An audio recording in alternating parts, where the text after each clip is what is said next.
Ekenekwa m gị bụ ndị ma na-ege m ntị unu na-afụ na this thing dị na screen. Gịnị ka okwu? Agriculture is profitable than real estate. Kedu onye dị datin? Onye dị datin bụ a core antichrist, onye na-jiri ntị afọ Christian, onye jiri anya afọ Christianity and o jiri ntị anụ anything that has to do with church. Oya nwere datin. Kedu onye rishie ya? Local government chairman ndị nke Okpala. Oya nwere rishie datin. That was how that agenda has been flying for the past 2-3 days now. Gịnị na-ese?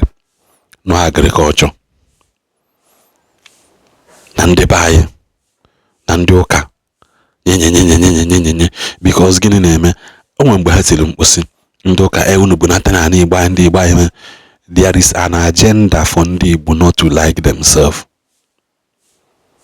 Ọ bụrụ na ihe a ka m gwara nwaanyị nke bụ ọ bụrụ na ihe a na-eme na Okpala now is being done by a Yoruba indigene. Ndị be anyị already around him, making sure that his vision came to fulfillment.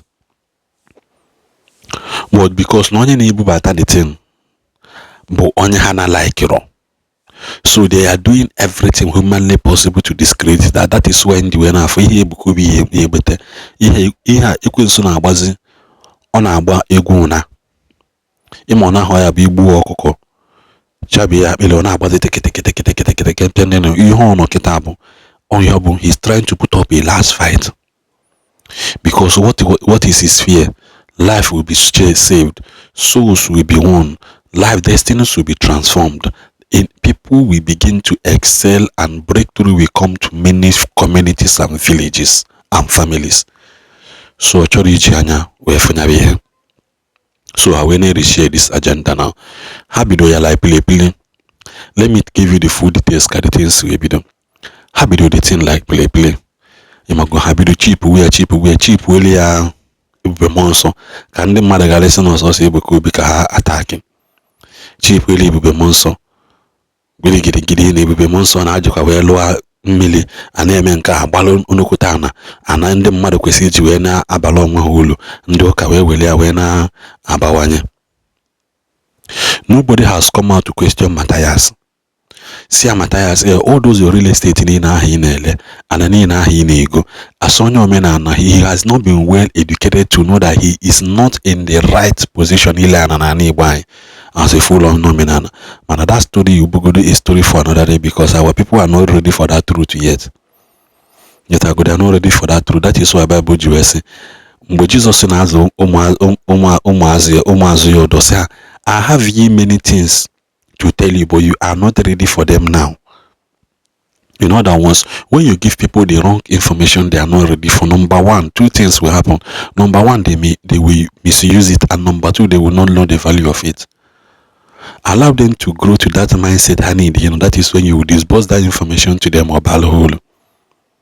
That is why most times, most of us don't teach again. I say, I wish you name him 10 years ago. Or you are not privileged enough. One, to hear that information. Two, you may not value it. So mgbe cheap with that into the monster, say me shift to another person, shift to Mbaka. Shift to Mbaka. Onke Mbaka bịaza ebe ememe iwe ogwubebe na adịkọ na onilukpute na onilukpute sọsọ ihe mee ha ji gbana nkem ọ dịka nke Mbaka imago mgbe ha tụrụ uli ya Mbaka is not around. Ọ bụ na ọ na-eme preaching imago like always apụtakwa afia, they will keep pushing that agenda to him using bloggers and some write-up to push it. Mgbe ha fosisi okay na onye a na-akwado ime 100 days closing this thing in order to also to distract people in what is happening on ground, because I see it as a distraction. I will switch the thing again. I say, by the way, Guinea Ebuka Obi na all these things and or hotel ka need where that you people saw the master plan okay jiwebia. We release the official project calendar of Zion Ministry. All of us on social media we saw it. Gịnị ka the agenda bụ? Number one thing first, and Ibunata Zion Ministry Church, the ministry go na abata. Two, Seraphic hospitals na abata. Ndigbo had in that are in existence, they are coming back. That was why you make it complete in Anambra psychiatric home and psychiatric hospital and old people's home complete here first. Kadachina Kanabo way on. Then Ebunata Seraphic Oil and Waters Production. Ebunata. The Seraphic team in the Naba Ball, they are all coming back. Then in order to crown it up, or say that they are adding schools, primary school, secondary school, and when time comes, university adding. I allow hostels that place for Makoko. I allow so many things, maybe Anakobo, maybe greeneries, maybe a lot of things now, but most of them making for ya. I made a video now send them madana. The reason no they are following or they can analogo don faces is because now 100 days is fast approaching, and the people that are going to come, let there not be the challenges of last time that people were sleeping outside under the rain. So that let there be a massive harvest of Guinea, security of life and properties first. They will not know the next agenda to come on. How Simba. Nananina balaba. Nekwesi ji awem at least nenwugude ebe a na-akọ ọka o ebe a na-akọ pankanel o ebe a na nweju aha onye njụrụ ajụjụ si ya. All these things nwoke anụ nwa bunata kezi ihe bụ ọlụ gọọmenti. Upon that ọkụ ya abatakwa ụzọ ya abata kezi ihe bụ ọlụ gọọmenti n'ime ya. How many of your farmers nọ na Igbo anyị ịma today that you can boldly beat your hand on your chest saying that during rainy season ha na-akọ ugbo that they were privileged enough to receive 1 bag of fertilizer? How many of them? KWS's UK na enwe just that they don't want to make it to establish it anymore. Why are you people pushing this agenda of agriculture here and this, here and that? But we have never taken our time to say, one, thank you for Kimi Gudeleme. Thank you for the employment that they are going on. In the next 2 to 3 years, there is still going to be projects going on there, and people massive project is going on there. Block, concrete, pipe and wire, this thing, this and that. Many things are still going to go on there.